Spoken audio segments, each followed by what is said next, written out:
The coffee is still brewing when I hear it, a weird, gurgly, sloshing sound that does not belong in my usually quiet cul-de-sac. I'm on a video call with Mike, my best friend and occasional partner in questionable projects. "Hang on, Mike," I say, peering out my office window. Either a water main just achieved sentience and decided to visit, or my ARC plans are suddenly looking very, very relevant. Mike's face, pixelated on my screen, twists in confusion. "What's up, Dave?" "My driveway," I reply, my voice flat with disbelief, "is now suitable for, well, ducks. Very, very wet ducks. And it's rising." I kill the call and sprint to the front door, yanking it open. It's worse than I thought. My gently sloping driveway, the only paved access from my house to civilization, is a churning brown lake. The water is already halfway up my front lawn, greedily lapping at the petunias I'd reluctantly planted last spring. And the source? Oh, the source is crystal clear. There, standing on the edge of her unnaturally pristine lawn like a malevolent garden gnome, is Brenda. HOA President Brenda, scourge of my existence. Arms crossed, a smug little smirk playing on her lips. Two of her industrial-sized lawn sprinklers, usually dedicated to keeping her turf an aggressive shade of green, are now aimed directly at my property. And the community culvert, the one that runs between our properties and is supposed to handle storm runoff, it looks suspiciously, deliberately blocked. "Brenda!" I roar, wading into what was, mere minutes ago, my zoysia grass. The water is shockingly cold around my ankles. "What in the actual hell do you think you're doing?" She turns, her smile tightening. "Just some routine sprinkler adjustments, David." Her voice is sickeningly sweet, the kind that usually precedes a lecture about garbage can placement. "And I was just clearing that community culvert. It seems it was full of your debris. It's amazing how water flows when it's properly managed, isn't it?" "My debris? That culvert was fine yesterday. I checked it after that downpour. You flooded my entire exit." The water is now swirling around my calves. "Is that my problem, David?" she asks, tilting her head. "Perhaps you should have thought about that before your modifications. Violated Section 7, Subsection B, Paragraph 4 of the HOA bylaws regarding vehicle maintenance visibility." She gestures vaguely towards my attached garage, the one where I'd been working on the mud skipper yesterday with the door open for ventilation, for maybe 2 hours. "You're flooding my property because my garage door was open?" I can hear the incredulity in my own voice. "Rules are rules, David," she says, the smirk back in full force. "Consider this a vigorous reminder. It might take a few days for that to drain. If it drains, such a shame." I stand there, soaked from the knees down, water still gushing from her redirected sprinklers. She thinks she's got me, trapped. My car is in the main garage, effectively marooned. It'll be weeks to get the driveway repaired. There'll be fines, probably lawyers. Brenda will love every second of it.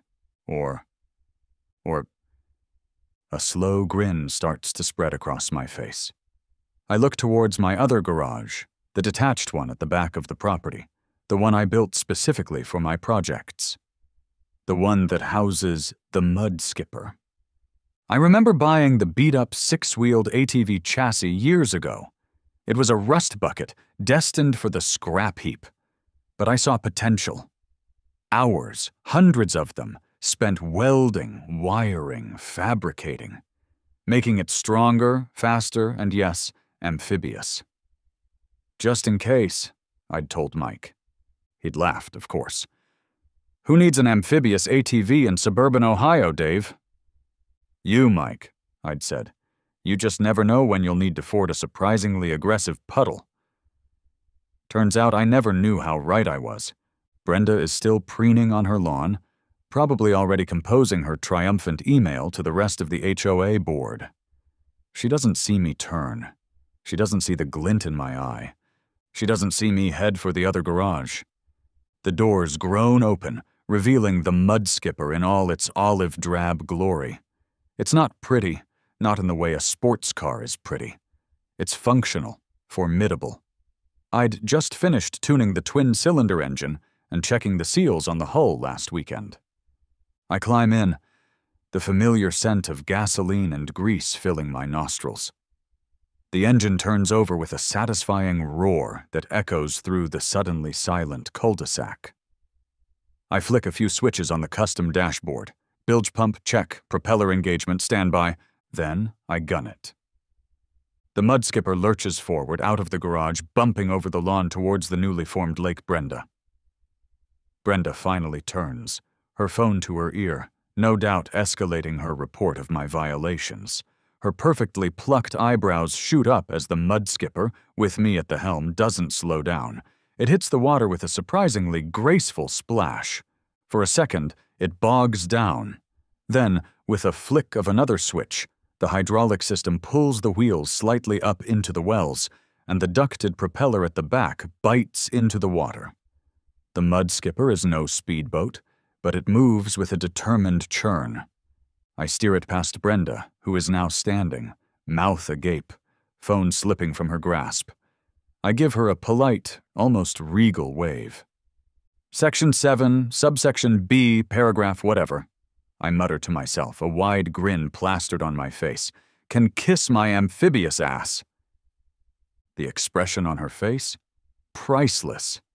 Pure, unadulterated shock, quickly morphing into a delightful shade of puce. I see Mrs. Henderson from number 42 peeking through her blinds, her eyes like saucers. I'm not trapped, I'm making a statement, and a rather wet one at that. The mud skipper, bless its six-wheeled, water-loving heart, handles the suburban streets with surprising aplomb, though it does leave a trail like a very large, very muddy dog. Water streams off the chassis as I make my way to the main road. A few early morning dog walkers stop dead in their tracks, jaws slack. One kid on a bike actually falls over. I pull up next to a mailman who's midway through stuffing circulars into a box. He just blinks, his hand frozen. "Morning," I say cheerfully, my voice slightly muffled by the ATV's engine. "Looks like rain, huh?" The mailman stares at the mud skipper, then at me, then back at the mud skipper. You got a permit for that?" "For what?" I ask. "Enjoying a bit of localized flooding? It's very exclusive, you know." He just shakes his head and continues with his route, probably questioning his life choices. I need supplies. Coffee, for one, and a very large pump. Plus, I need to report Brenda to someone who isn't Brenda. The hardware store seems like a good first stop, parking the mud skipper in a regular spot between a minivan and a pickup truck draws a small crowd. Phones come out.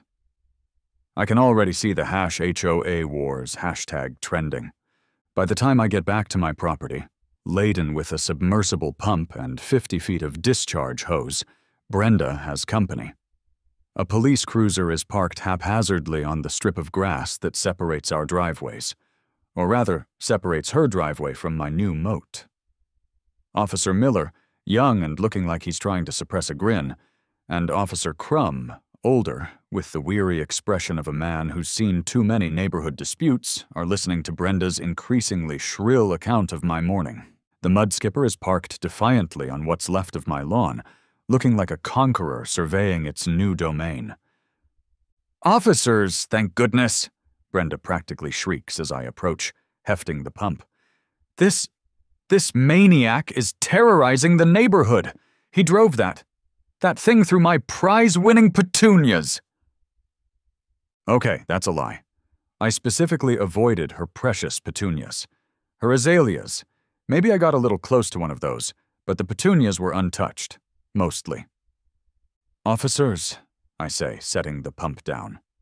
She deliberately flooded my only access road because she claims I left my garage door open too long. I used the only vehicle I own capable of traversing the flood she created. Officer Miller looks from Brenda's now sodden flower bed, Karma, Brenda, it's called Karma, to the mud skipper, then to the lake, formerly known as my driveway.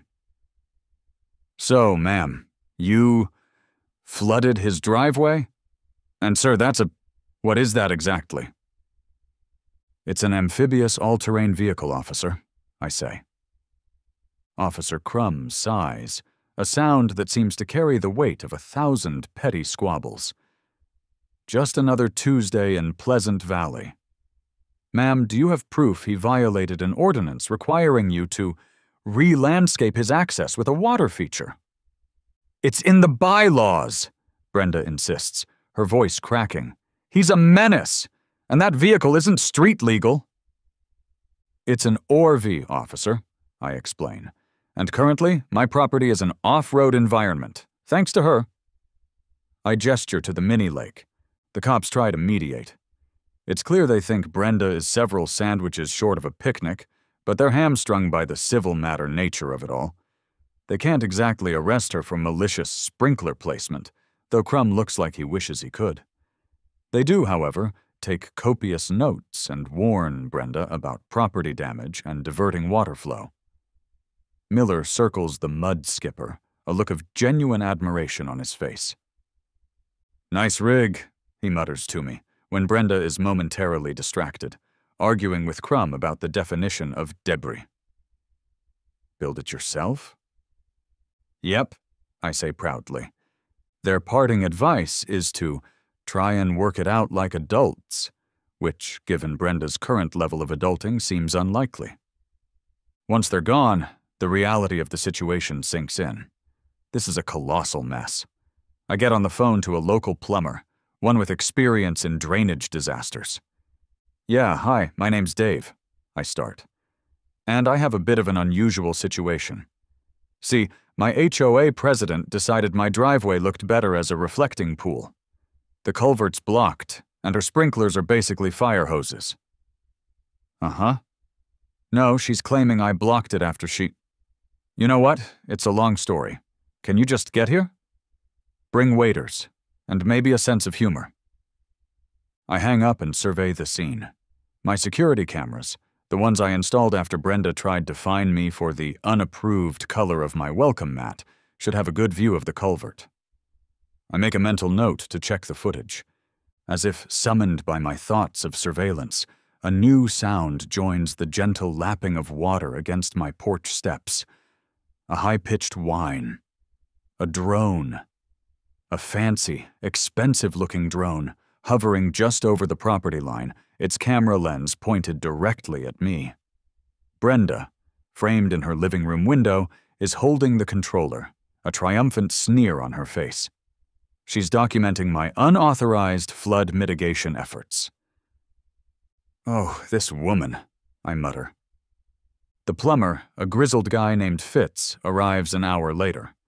He takes one look at the scene, then at Brenda's drone, then at the mud skipper. Well, hell, Fitz says, a grin spreading across his face.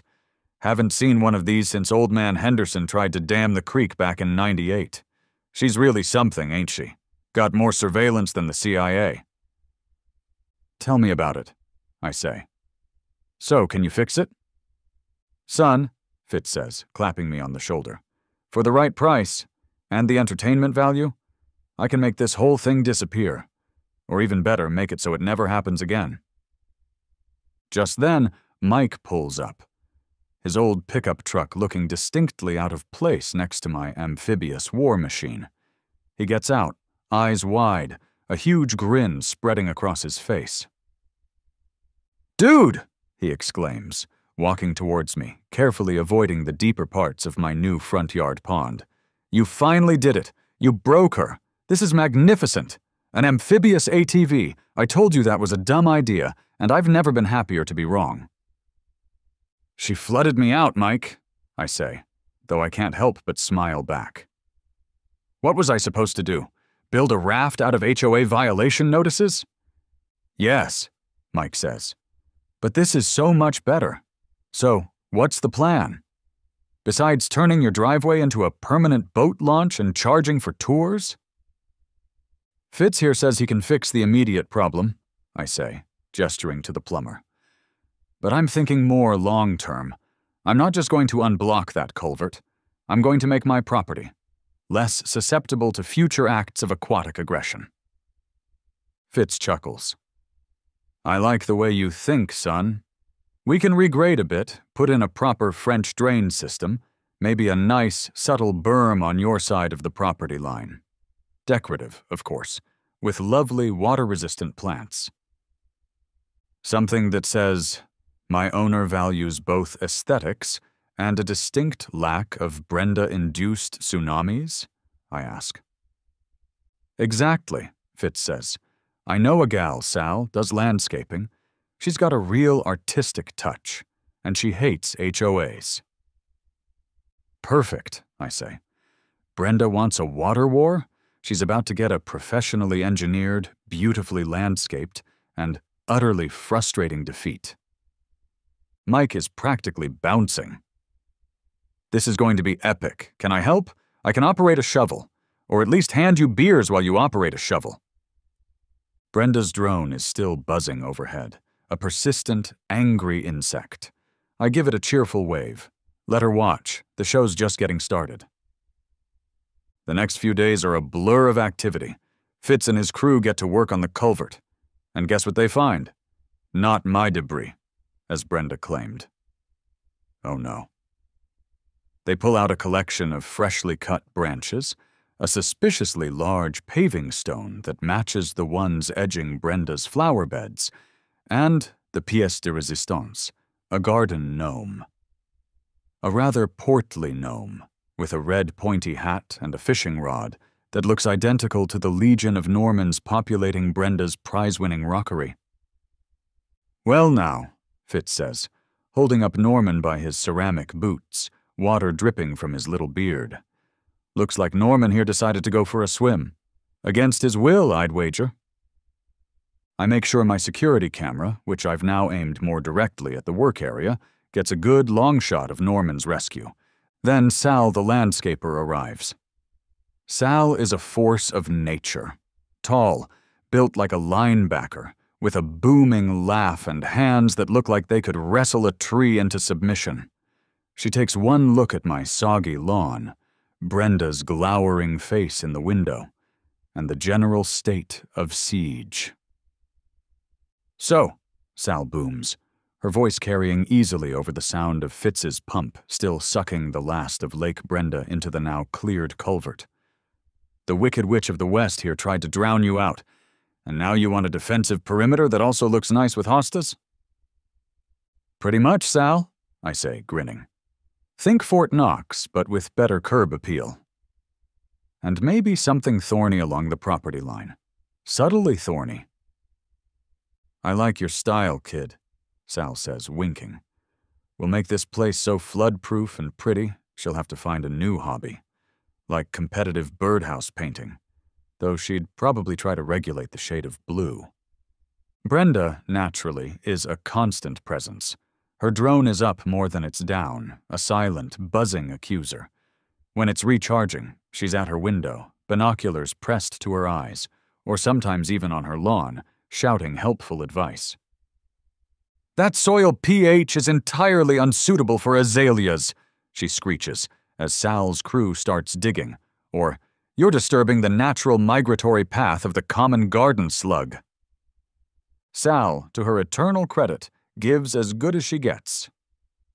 These are native pollinators, lady, Sal shouts back one afternoon when Brenda complains about the color of some new coneflowers. Do your research before you defame the daisies, and the only slug migration I'm worried about is you sliming your way over here to cause more trouble.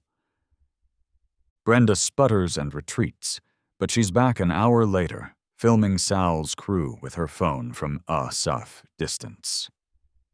The best part is the other neighbors are starting to notice. Not just notice, but react.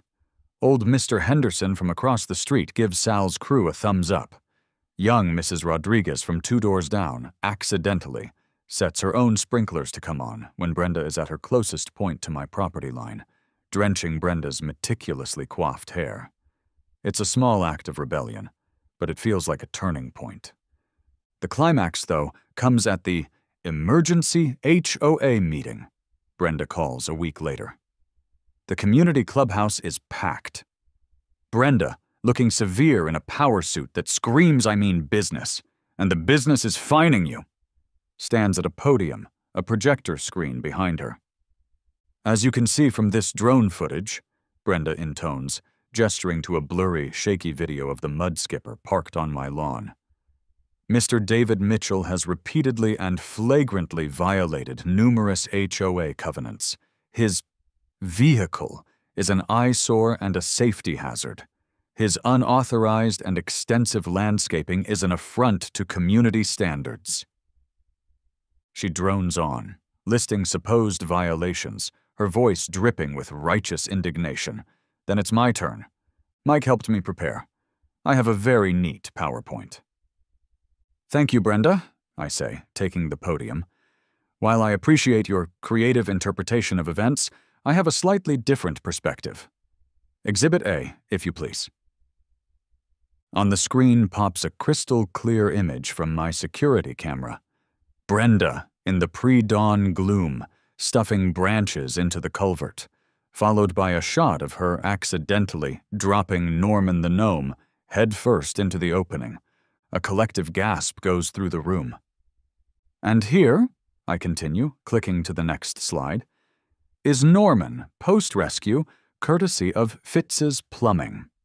Note the resemblance to the Normans currently residing in Brenda's award-winning rockery. Unless Norman developed a sudden urge for a subterranean adventure and cloned himself, I suggest this was a deliberate act of sabotage designed to flood my property. I then present Fitz's report on the blockage. Sal's approved landscaping plans, all fully permitted by the town, not just the HOA, and a very clear printout of municipal codes regarding water diversion and property damage, complete with highlighted penalties. Brenda is sputtering, her face an alarming shade of crimson. This is doctored evidence, slander! He's the one violating— Then, a small voice from the back of the room.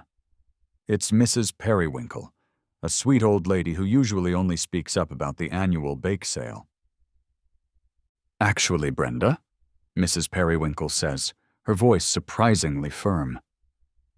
My bird bath was also mysteriously filled with one of your Normans last spring, right after I painted my shutters that unapproved shade of teal you complained about. Another hand goes up, then another. Suddenly, the room is buzzing. It seems Norman, or his brethren, has been a busy little agent of Brenda's petty tyranny for years. Tales of strategically placed dog poop, misdelivered threatening notes about grass height, and suspiciously flat tires after improperly parked cars for holiday gatherings start to emerge.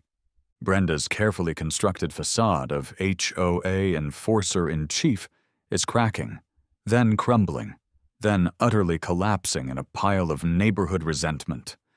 She tries to shout over them, but no one is listening to her anymore. They're too busy comparing Norman stories. The meeting ends not with a vote to fine me, but with a motion to review Brenda's presidency. It's beautiful. A few days later, Sal is putting the finishing touches on a magnificent, low-slung retaining wall made of local stone, artfully interspersed with drought-tolerant, Brenda-resistant shrubs. It's on my property, fully compliant, and looks fantastic. It also happens to make it physically impossible for any amount of sprinkler water from Brenda's side to reach my driveway. Brenda, naturally, is beside herself. She's on the phone, gesticulating wildly towards the new wall, and sure enough, half an hour later, Officers Miller and Crum pull up again. Crum looks like he's aged a decade in the last week. "Folks," Crum says, rubbing his temples before he even gets out of the cruiser. "We've been out here, what is it, Miller, 4 times this week? This is a civil matter, unless someone is actively breaking the law right now." "He is," Brenda shrieks, pointing a trembling finger at my new wall. This earthen monstrosity. It's altering the natural water runoff. It's going to flood my basement. I demand you make him tear it down. It's a professionally designed and engineered landscaping feature, Brenda, I say calmly. My engineer, a mild-mannered man named Mr. Henderson, no relation to the creek-damming Henderson of Fitz's anecdote, I presume, steps forward holding a clipboard. "Officer," Mr. Henderson says in a quiet, authoritative voice, "I have personally overseen the design and installation of this permeable retaining wall and associated drainage swale.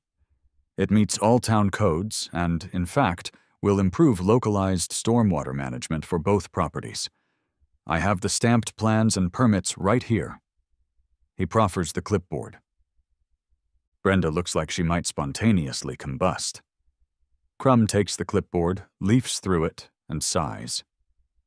"Looks in order to me, ma'am." Officer Miller, meanwhile, wanders over to admire Sal's handiwork. He then casually walks over to me, ostensibly to look at a particularly vibrant patch of black-eyed Susans Sal planted. "Look," Miller says, his voice low, keeping an eye on Brenda, who is now arguing with Crumb about the legal definition of permeable. "Off the record, we've had a few, let's call them unusual complaints about Mrs. Henderson here over the years. Seems your Norman incident at the HOA meeting opened a few floodgates, so to speak." He grins.